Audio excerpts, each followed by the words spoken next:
You gotta be kidding me, right? Do I look like I'm joking?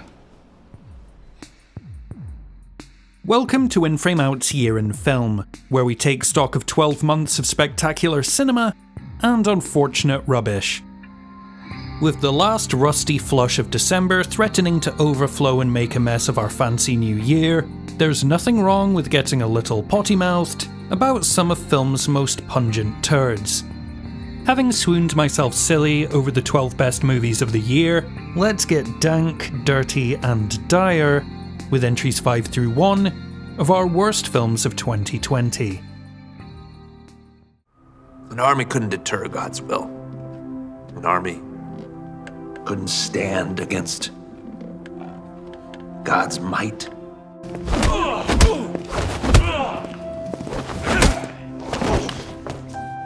When I first heard this film pitched as "What if John Wick was extremely Christian?", I thought, oh, that sounds like a cute idea for a Saturday Night Live skit. Then I realised it was a real thing, and the last gasping fart of my soul escaped into the godless abyss. Flammed up by the same hacks who brought us the straw man bad faith nightmare of God's Not Dead, Beckman plunders from the action cliché playbook and bolts it onto a wholesale Taken ripoff, resulting in a listless plod of religiously sanctioned vengeance. Jeff Fahey gets second billing but has the good sense to check out before the opening credits finish. Our hero adopts a 17-year-old stranger as his daughter in a move that's supposed to be moving, but just comes off as creepy. Everyone talks like they're having a who can do the most gravelly voice contest, and the shootouts are about as convincing as watching some geography teachers playing with airsoft guns on their lunch break. Hell hath no fury like a suck-tier Christ-invoking shoot-em-up. Here, anything and everything is possible. Oh, yes. You guys high-five a lot? All the time, baby! On a magical island where all your dreams are granted, the best thing this mouth breather can think up is, I really want to join the army. Really? How about the power of flight? $1 billion maybe? Nah.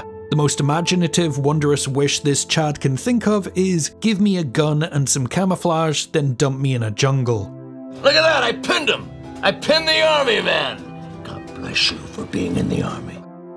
Why the horror factory that is Blumhouse felt the need to put their name on this stinker is beyond me, but then again, so is everything about this aimless holiday hangover. A carnival row of cliches soundtracked by generic atmospheric stabs that don't even vaguely correspond with what's happening on screen, this careful what you wish for tale is the worst kind of worthless. Sitting back and ragging on this film isn't even fun because it's so holistically dull. All that's left to do is broadly gesture at every sequence while repeatedly mouthing, why? There's nothing creepy, nothing to care about, nothing to cackle at intentionally or otherwise.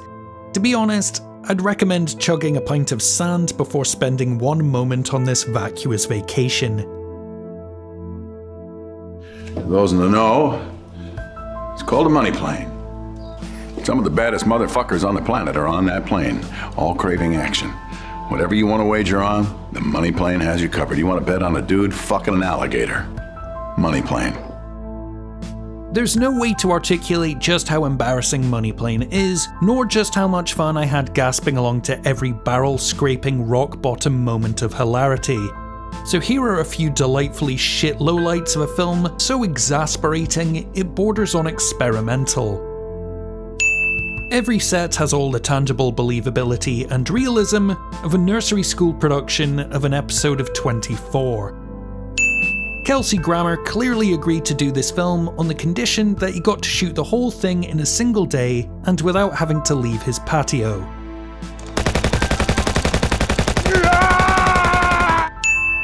The titular money plane has over $1 billion in cryptocurrency stored on board. This is not how Bitcoin works.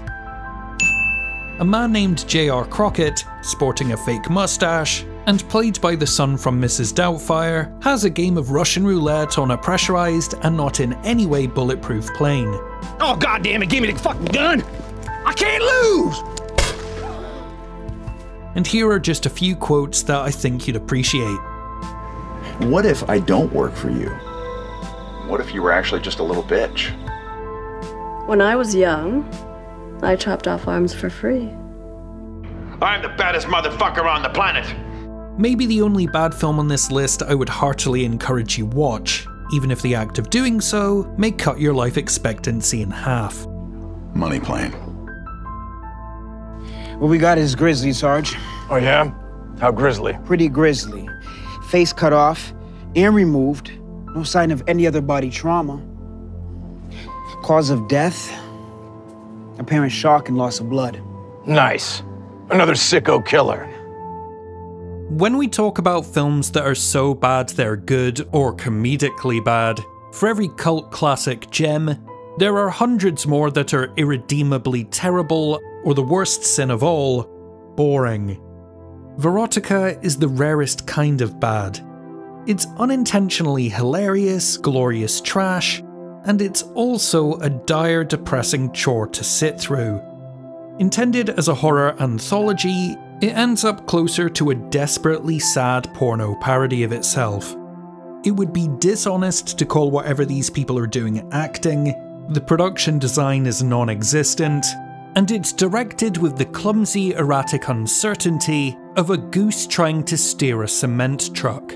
Don't get me wrong, there is some mileage to be found in the what the hell were they thinking factor.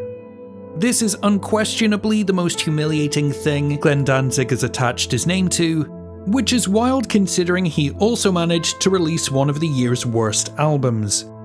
In good conscience, I can't even recommend it as a midnight movie to knock back a couple of drinks and laugh out with your friends. The piss-taking bemusement you'll get from its failed B-movie aspirations only lasts so long before the ineptitude becomes trying rather than charming. For as grossly incompetent as everything here is, I spent far more time checking my watch than spit-taking in amazement. As the filmic equivalent of being scissor-kicked into a volcano, Verotica is In Frame Out's worst film of 2020.